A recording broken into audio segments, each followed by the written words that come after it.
Two boys walk into the Tower of London. Neither walks out again. Edward V is 12 years old. His younger brother, Richard, Duke of York, is 9. They are the sons of King Edward IV. They are the heirs to the English throne. And in the summer of 1483, they vanish from the historical record. For more than 500 years, the disappearance of the princes in the tower has been one of history's most enduring and fiercely debated mysteries. Most people think they already know the answer.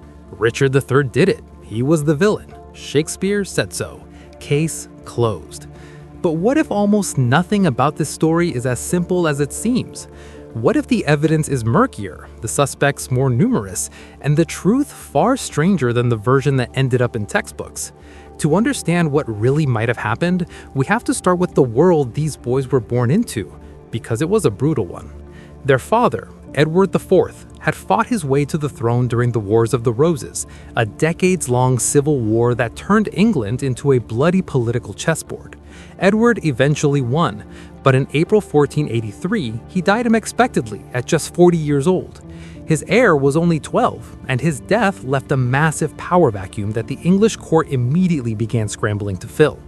The new king, Edward V, was staying at Ludlow Castle when his father died. As he traveled toward London for his coronation, his uncle Richard, Duke of Gloucester, the man who would become Richard III, intercepted him. Richard arrested the boy's maternal uncle and took control of the young king, installing himself as Lord Protector. Then something extraordinary happened. Before Edward could even be crowned, Richard declared both princes illegitimate. His justification was a claim that Edward IV's marriage had never been valid because the king had supposedly been secretly pre-contracted to another woman before it, a noblewoman named Lady Eleanor Butler.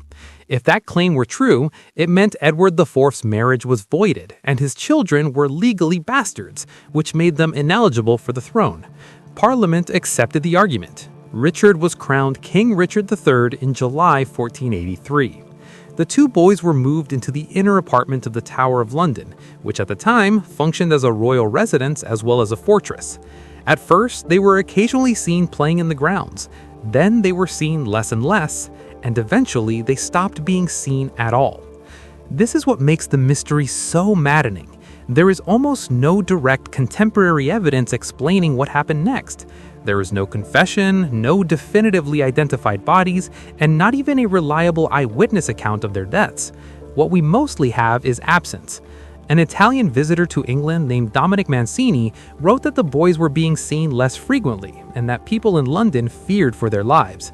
By the mid-1480s, several European writers spoke of the princes as if their deaths were already accepted fact, but none of them actually named the killer. The closest thing to physical evidence appeared almost 2 centuries later. In 1674, workmen renovating the tower discovered the bones of 2 children buried beneath a staircase. King Charles II ordered the remains placed in an urn at Westminster Abbey, where they still are today. Many historians believe these bones could belong to the princes, but they have never been conclusively DNA tested. Requests to examine them scientifically have repeatedly been refused, which means even the physical evidence remains frustratingly inconclusive. So who actually did it? Because despite the way the story is often told, this is not just a simple 2-suspect case. The traditional answer is Richard III. The argument is straightforward. He had the strongest motive because the boys were the most obvious threat to his throne, and he had the opportunity because they were in his custody. The most famous accusation comes from Sir Thomas More, writing around 1513, who claimed that Richard ordered his agent Sir James Tyrrell to murder the boys by smothering them with pillows in their beds. Tyrrell was later executed in 1502 and reportedly confessed to some crime before his death, but the confession itself does not survive, and historians still debate whether it ever mentioned the princes at all. There is also a major problem with More's account. He wrote it roughly 30 years after the event, during the reign of the Tudor dynasty, which had every political reason to portray Richard III as a monstrous tyrant.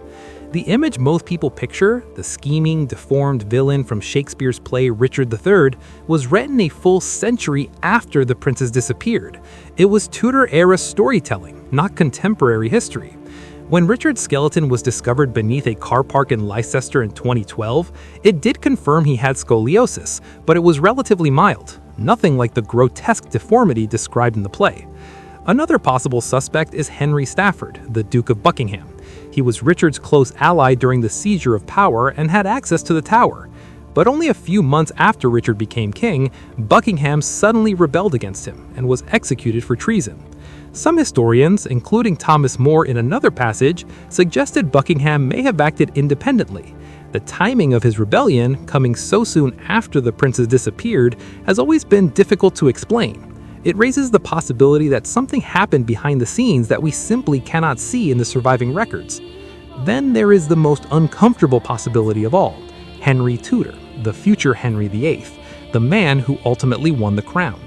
Henry defeated Richard III at the Battle of Bosworth in 885, 2 years after the princes vanished.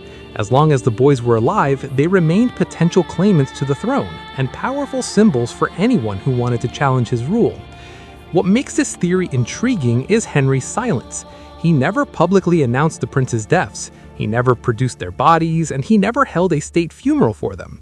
If Richard III murdered them, publicly revealing that fact could have been extremely useful propaganda to justify Henry's rebellion. Instead, Henry said very little about them at all. He also took a later pretender extremely seriously. In the 1990s, a man named Perkin Warbeck claimed to be Richard of York, the younger of the two missing princes. Warbeck managed to convince several European rulers of his identity, and even Margaret of York, the prince's own aunt, publicly supported him. Henry VII spent years pursuing Warbeck, eventually capturing and executing him, but he never produced definitive proof that Warbeck was an imposter. Who Warbeck really was remains another unresolved historical mystery. Because of all this, modern historians are deeply divided. The majority still consider Richard III the most likely culprit, largely because he had both motive and immediate control of the princes in 1483. But revisionist historians argue that the evidence is far weaker than people assume, that Tudor sources may be heavily biased, and the historical narrative was shaped by the victors. The debate even continues today over whether the bones in Westminster Abbey should finally be DNA tested. Some historians argue that identifying the remains would answer at least one part of the mystery. Others point out that even if the bones are confirmed to belong to the princes, DNA could never reveal how they died or who was responsible. What we mostly now agree on is this: we cannot be certain. Anyone who tells you Richard III definitely did it or definitely didn't is claiming more certainty than the evidence allows. So the honest answer to what really happened to the princes in the Tower is simple. We don't know, and we may never know. What we do know is that two children, a 12-year-old and a 9-year-old, were trapped in the middle of a vicious political struggle. Whether it was Richard, Buckingham, Henry Tudor, or someone entirely else, those two boys disappeared because powerful adults found their existence inconvenient.